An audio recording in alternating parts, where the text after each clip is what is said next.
Ya bilmiyorum niye bu kadar böyle bir koyu bu su. Çok tuhaf. Bununla ilgili Bodrum Belediyesi'nin bir açıklaması var. Sahillerde bir düzenleme yapılacakmış.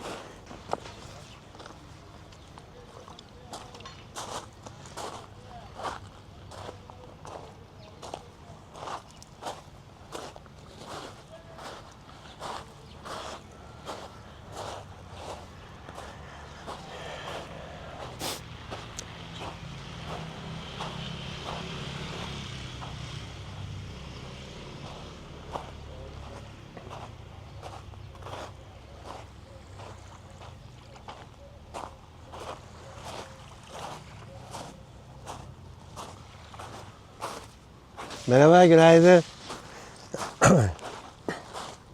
Günaydın herkese arkadaşlar.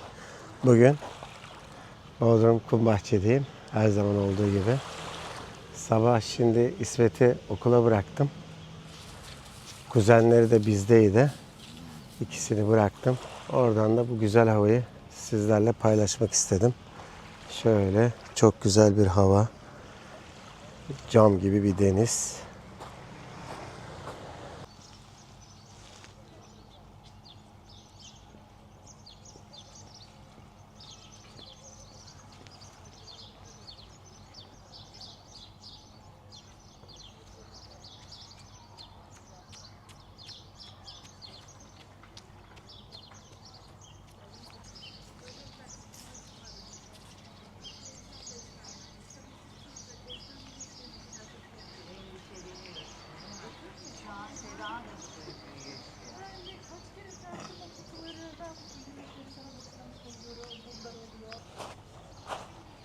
Sezon yavaş yavaş açılıyor arkadaşlar.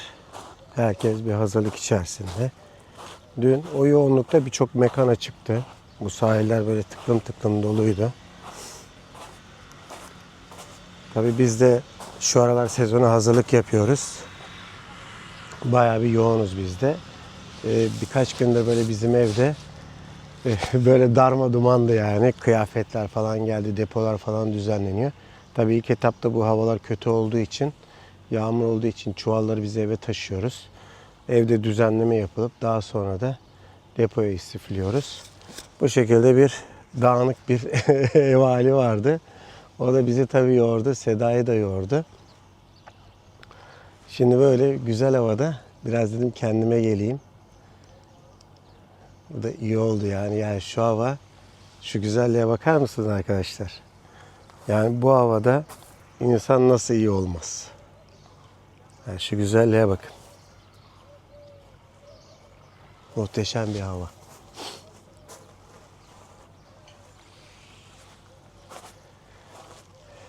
Böyle devam edelim arkadaşlar.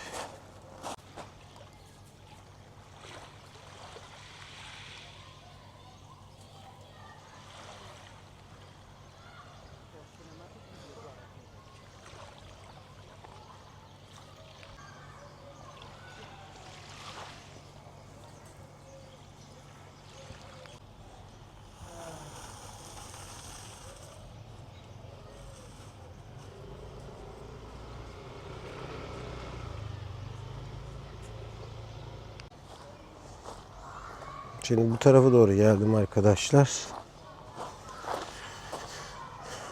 Burada nedenini anlayamadım. Ağır bir koku var. Suda böyle çok kirli akıyor. Ya bir lağım kokusu var arkadaşlar. Umurça Mahallesi'nden bu tarafa doğru, denize doğru akan bir dere burası. Adı da Dere Sokak. Buradan böyle gelen su direkt olarak denize akıyor şu anda.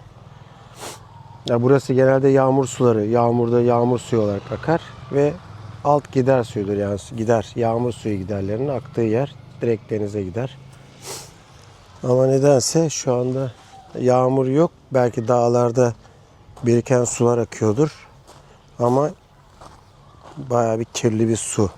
Yani ağır da bir kokusu var şu anda. Duyuyorum.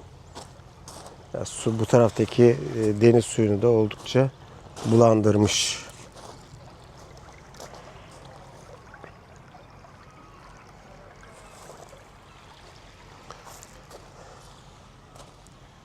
Ya dediğim gibi çöp her zaman var. Bunu dile getirmeyeceğim. Nedense yani bu çöp her zaman var. En azından şu çöp olmasa yani. Onu aşabilsek.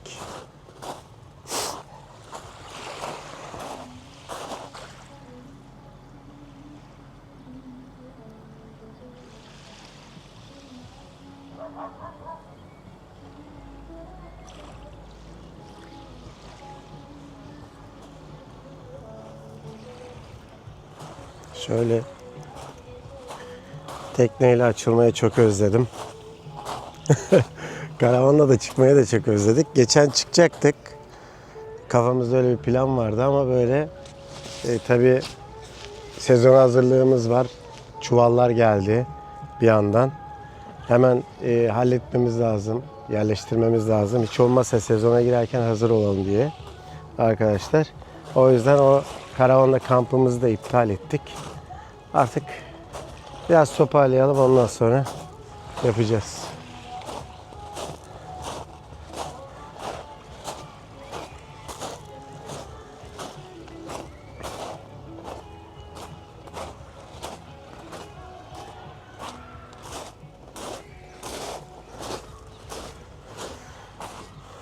Bu sene sahiller oldukça etkilendi bu kuvvetli fırtınadan arkadaşlar. Tabii buraları düzenlenecek.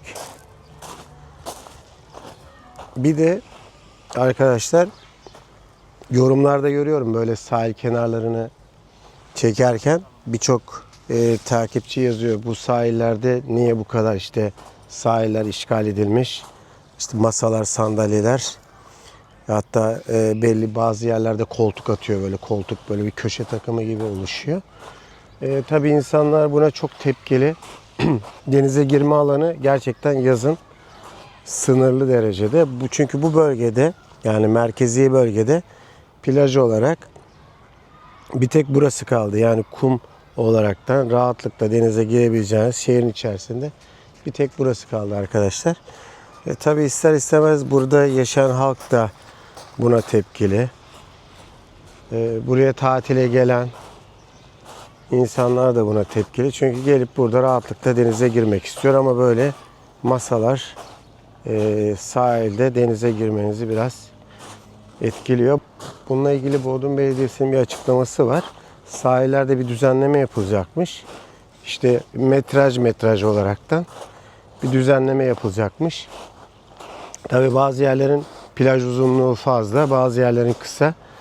Ona göre de bir düzenleme yapılacağını açıkladı. Ne derece nasıl olur tam şey yapamadım. Çünkü işte metraj açıklamış.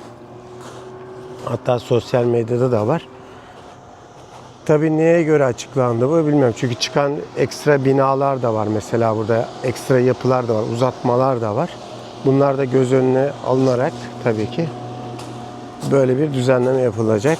Çünkü çok az bir halk plajı kaldı. Yani şurada, hemen şurada ileride Mahvel'in olduğu yer var. Orası da belediyeye ait olduğu için. Bir de şurada bir boş alan var. Orada da küçücük işte 8-9 şemsiyenin sığabileceği bir halk plajı var. Dediğim gibi bunlara da bir düzenleme getirilecek.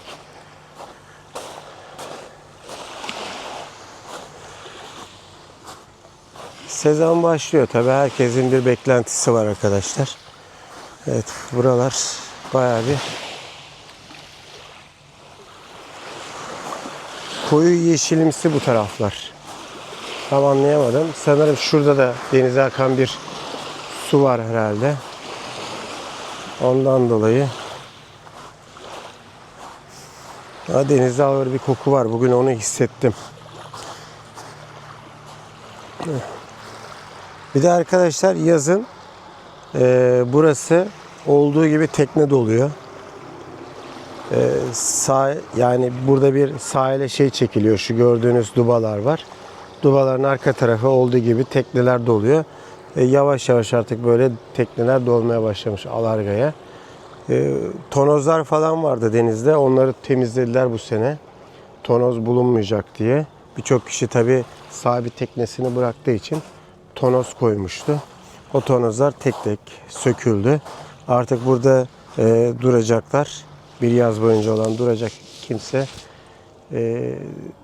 demiriyle duracak. Tornoz atılması yasak.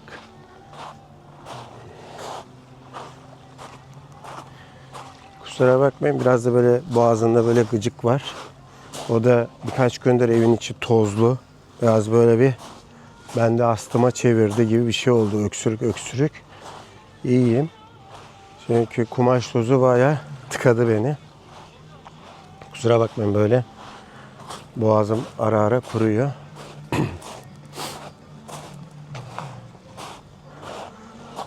Buraya geldik. Mahvel'in olduğu yere, dediğim yer burası. Halk plajı olarak şu gördüğünüz yer kaldı.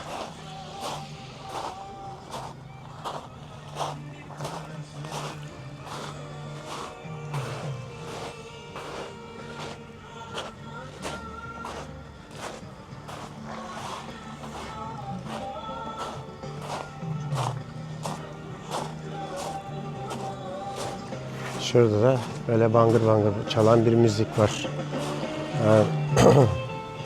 Neyse, bir şey demeyeceğim artık.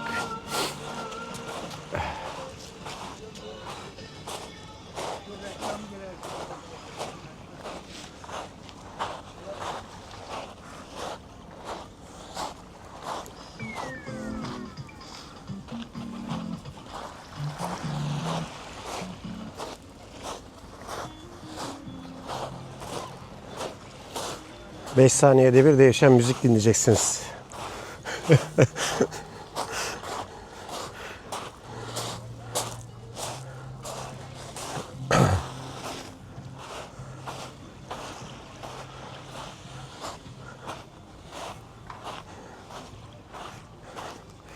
Böyle ses bombaları açıyorlar arkadaşlar. Bir gün böyle gittik bir plajda. Ses bombasıyla işte müzik dinliyorlar. Ama müzik habire değişiyor böyle. Her böyle 10 saniyede 20 saniyede müzik değişiyor. En son dedi ki yani bir müzikte sabit kalsın. Hiç olmazsa bir müziği dinleyelim diye. Yani durmadan bir şarkı çalıyor, arkasından hemen değiştiriyor. Başka bir şarkıya geçiyor. Oradan başka bir şarkıya geçiyor. Dedik ki ya var yani açtım müziği. Bir tane bir müzik bitsin. Ondan sonra ikincisini aç dedik. Kafam böyle allak bullak oldu yani. Bir şarkıdan şarkıya geçiyor böyle. Evet. Buraya doğru geldik arkadaşlar.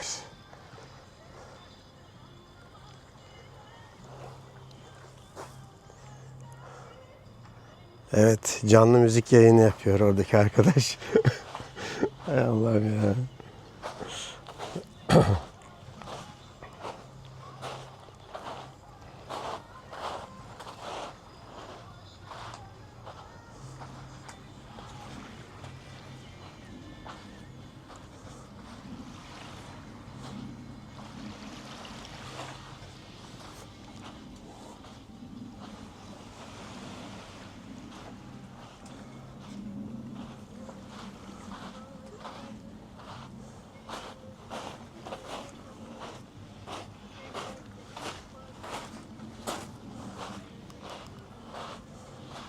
Dünkü kalabalığa göre bugün burası ıssız, terk edilmiş bir yer. Dün çünkü bayağı bir kalabalıktı burası. Sahiller, böyle oturacak yer bulamazdınız. Sokaklar aynı şekilde. Yani ben sokakta yürürken zikzak çize çize böyle herkes böyle üstüne geliyor. Kalabalık, yoğun çünkü. Şu anda böyle bir sessizlik, sakinlik var. Pazartesi olmasından dolayı. Ben tarihi söylemişimdir herhalde size arkadaşlar. Bugün 6 Nisan.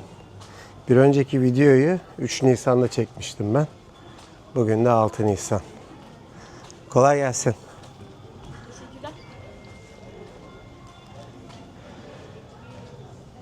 En güzel aslında böyle sakinlikte. O kalabalıkta curcuna da biraz şey oluyor.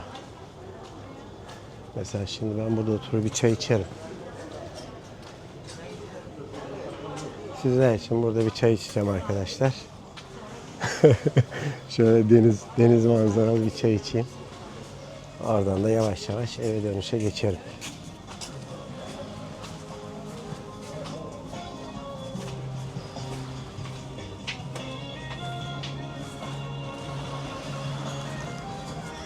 Burası belediye kafe olduğu için çok kişi burayı tercih ediyor. Hemen fiyatları bildikleri için, fiyatlar da uygun olduğu için hemen hemen herkes buraya rahatlıkla gelip oturabiliyor. Yani burası bir nevi herkesin bir aileden yeri, aile yeriymiş gibi oldu. Herkes rahatlıkla gelip burada oturup çayını, kahvesini, sohbetini yapıyor. Güzel de bir yer. Zaten bu tarz yer pek az kaldı bu Bodrum Yarımadası'nda. Böyle boylu boyunca denizi görebileceğiniz ender yerlerden bir tanesi. Mesela diğer tarafa geçtiğiniz zaman liman tarafına, Çarşı Mahallesi'ne doğru geçtiğiniz zaman o tepeciye doğru orada denizi herkes göremiyor. Çünkü orada tekneler falan bağlı. O kıyı olduğu gibi o limanın içerisi tekne olduğu için aslında orada siz herhangi bir yerde kafede dahi otursanız denizi göremiyorsunuz. Sadece önünüzde tekneler duruyor. Ama burada öyle bir şey yok. Direkt böyle denizin havasını alıyorsunuz. Tertemiz, mis gibi. O yüzden birçok insanın Bodrum'a geldiği zaman tercih edeceği ilk yerlerden bir tanesidir bu Kumbahçe. Çok güzel. Ben şuradan bir çay söyleyeyim. Daha doğrusu ben söylüyorum. Servis çayı kendim alıyorum. Kolay gelsin.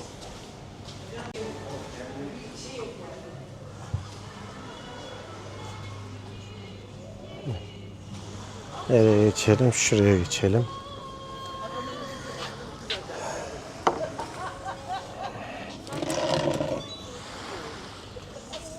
Evet. Arkada bir müzik çalıyor. Umarım telif yemeyiz. Arkadaşlar ilk çayımı, sabah çayımı sizlerle içiyorum. Sizin de çayınız hazırsa oturalım birlikte içelim. Şöyle kale manzaralı, denize nazır.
Evet, çayımı içtim arkadaşlar, çıktım.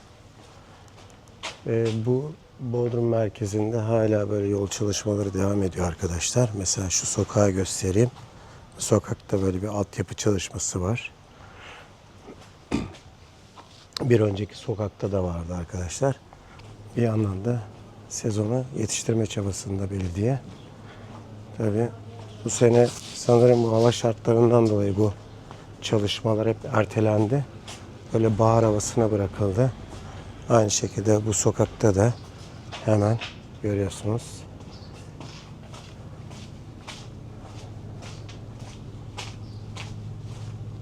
Altyapı çalışmaları devam etmekte.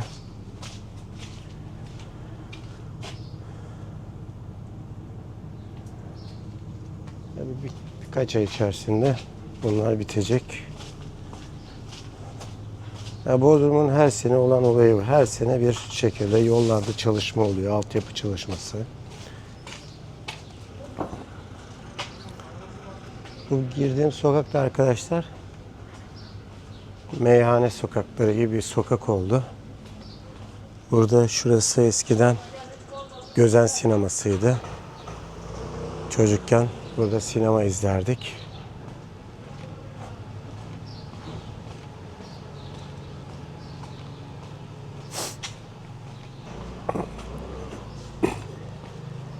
Şurası da arkadaşlar bir dönem Samanyolu Pastanesi'ydi benim çocukluğumda. Babam burada Samanyolu Pastanesi'nde bir dönem çalıştı. Pasta, börek, poğaça yapıyordu.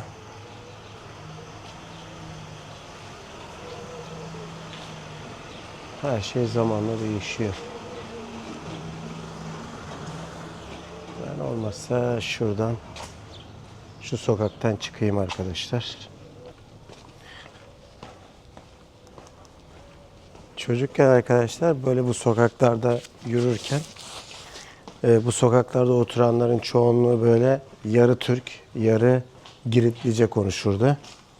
O Giritlice işte Kalimera, Eparasta Poli böyle lafları birbirleriyle yarı Türkçe, yarı Yunanca karışık. Burada öyle muhabbetler dönerdi. Çocukluğumda da onları hatırlıyorum. Hatta diyordum bunlar ne konuşuyor falan. O zaman işte Giritlice falan, işte Giritli göçmenleri savaş zamanında buraya göç etmiş. Girit Atazı'ndan, Kos Adası'ndan göç etmiş. Bayağı bir insan topluluğu var. Çoğunluğu zaten buraya yerleşti. İşte çoluk çocuk sahibi oldu. Herkes artık Bodrumlu oldu.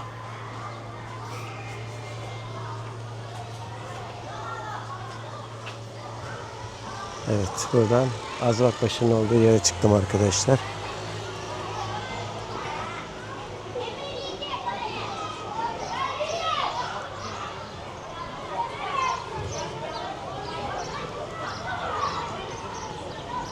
Bugün çok güzel bir hava olduğu için böyle çektim arkadaşlar size.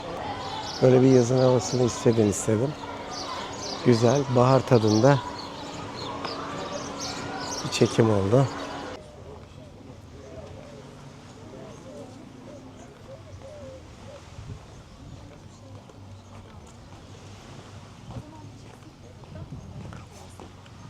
Yavaş yavaş dönüşe geçtim arkadaşlar eve doğru. Güzel bir çekim oldu. Böyle size böyle bir baharı hissettirdim. Güzel. Tam ayrı yani şu sıcaklar gelmeden, böyle aşırı sıcaklar gelmeden en güzel, keyif alınacak aylardan bir tanesi. Nisan ayı, Mayıs ayı. Daha sonra havalar ısınıyor. Güneş yakıcı bir hal alıyor. Herkes o zaman böyle gölge arıyor. En güzel aylardan bir tanesi. Nisan ayı. Bir özelliği de böyle hava yağmur olur, fırtına kopar, bir şey olur ama hemen arkasından bu şekilde hava cam gibi dümdüz sıcacık, insanın içini ısıtan bir hava haline gelir. Dediğim gibi birkaç gün önce gördünüz zaten, fırtınaydı, yağmurdu. Hatta dün itibariyle bu hava bu şekilde düzeldi. Öncesinde fırtına ve yağmur vardı. Hatta İsmet'le de burada bir çekim yapmıştık. Orada sanırım tarihi belirtmedim. 3 Nisan'dı. O gün 3 Nisan'dı. Bugün de 6 Nisan. Birçok kişi böyle güzel havanın tadını çıkarıyor. Böyle çocuğuyla gelmiş sahilde. Bir tanesi güneşleniyor. Güneşe doğru dönmüş.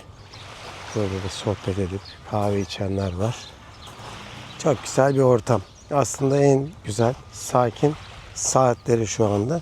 Bir de hafta başı olması nedeniyle de kalabalık yok. Dediğim gibi videonun sonuna da koyacağım arkadaşlar. Dün aşırı derecede bir kalabalık vardı. Tıklım tıklım. Kimi montla dolaşıyordu, kimi tişörtle dolaşıyordu. Ama tabii bu havaya da aldanmayın arkadaşlar. Akşam gün batımına doğru hava oldukça serinliyor. Yani böyle bir soğuğu hissediyorsunuz. O yüzden de dışarıya çıkan herkes tabii haliyle geç döneceği için de yanına muhakkak ceketini, montunu alıyor. soğuğu hissettiği anda o ceketini giyiyor. Dün hatta biz çıkmıştık. Seda tişörtle bir tane de ceket aldı yanına. Bayağı dedik ya bu ne ya yani dedi hani sıcacık havaydı bir anda. Tabii güneş batmaya doğru hava serinleyince de gündüz ayrı, akşama ayrı bir hava oluşuyor.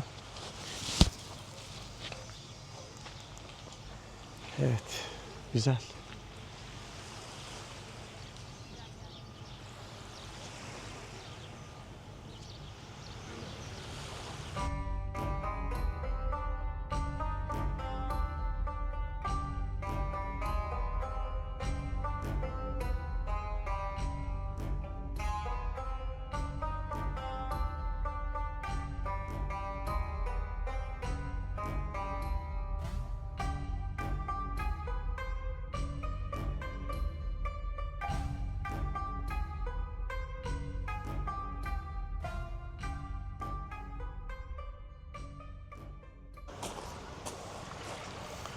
Şimdi arkadaşlar buradan tekrardan geçtim. Denize akan suyun rengi oldukça koyulaşmış. Ya bilmiyorum niye bu kadar böyle bir koyu bu su. Çok tuhaf.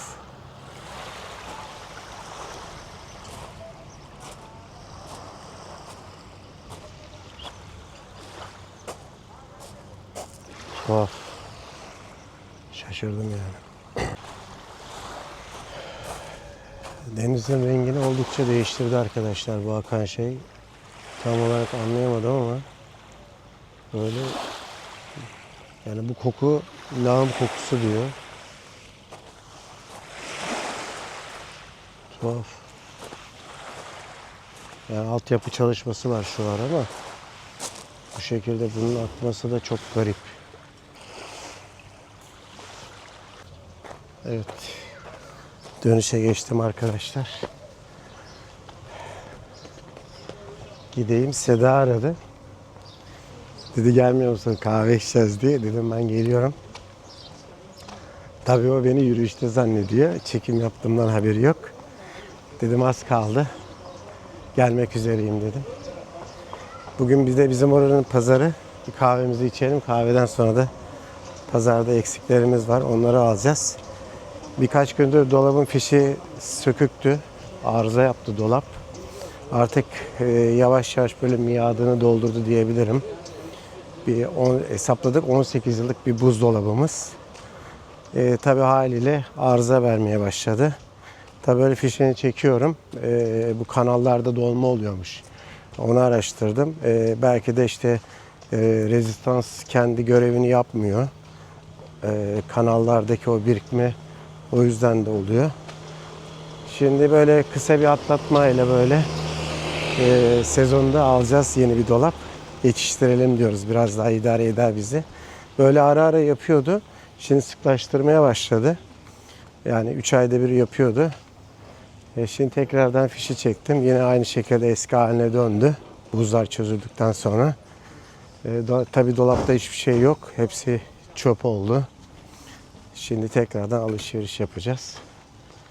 Şimdi eve dönüşe geçtim. Evet,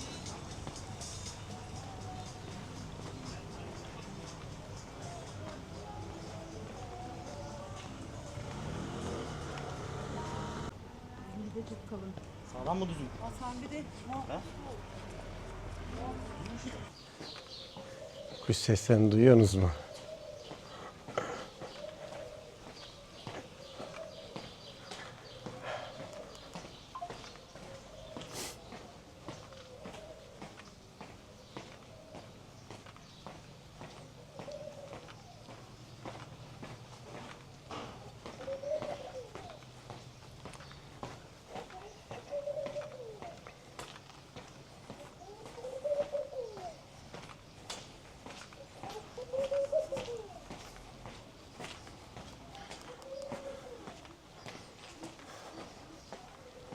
Güzel oldu. Bu güzel Bodrum havasını sizlerle paylaşmak istedim arkadaşlar. Şu Bodrum evlerinden bir tanesi şu ev. Bu ev daha önce başkalarına aitti. Şu an el değiştirdi. yeni sahipleri oturuyor. Güzel bir böyle şey yaptılar. Sadece böyle makyaj diyelim. Çünkü ev çok böyle güzel, diri, sağlam bir evmiş. Fazla böyle tadilat yapmadan böyle evi restore edip güzel bir şekilde kullanıyorlar. Böyle dışarıyı da çok güzel bir şekilde çiçeklendirmişler, boyamışlar.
Evet, eve geldim arkadaşlar. Şimdi Seda ile şu manzarada bir kahve içeceğiz. Dediğim gibi birkaç gündür böyle Seda gelen sezona hazırlık ürünleriyle mücadele ediyordu. Biraz toparladık. Artık bundan sonraki önümüzdeki maçlara bakacağız. Evet, Seda Hanım. Beni çekme. Bu sefer olmaz. Hayır, niye ki yani? Bu sefer olmaz. Ama bir şey söyleyeyim. Sen iş kadınısın yani. Ama iş kadını da çekimde de biraz özen göstermeli iş kadını yani. İş O kadar kadını, iş kadınları var. pazarcı iş kadını. Ne servet beni var ya. Ama videonun sonunu böyle güzel bitireyim dedim yani. Bu hali mi? Kahvelerimiz arkadaşlar. Allah Allah hali. Niye? Neyse. Nasılsınız arkadaşlar? Herkese günaydın. Merhaba. Ben Seda Ceyhan. Ceyhan ailesi olarak sizlere hizmet vermekten gurur duyuyoruz. Arkadaşlar sizleri çok seviyorum. Lütfen kanalıma abone olmayı unutmayınıza. Güzel sonuç oldu mu? İyi ki varsınız. Kanala abone olmayan arkadaşlar, olmadıysanız niçin olmuyorsunuz? Lütfen yorumlarda buluşalım. Oluyorsanız niçin oluyorsunuz? Lütfen yorumlarda buluşalım. Ya 10.000 yapalım. Hadi. 10.000 yapan.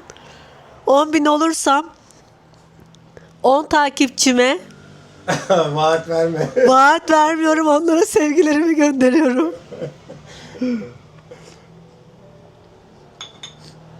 İyi ki varsınız. You help.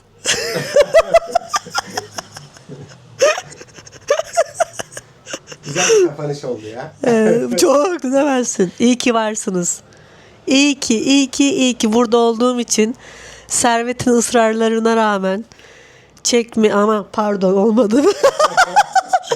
Servet'in ısrar edip ben videolarda olmak istemiyorum, kamera önünde olmak istemiyorum dememe rağmen Servet beni zorladığı için iyi ki buradayım.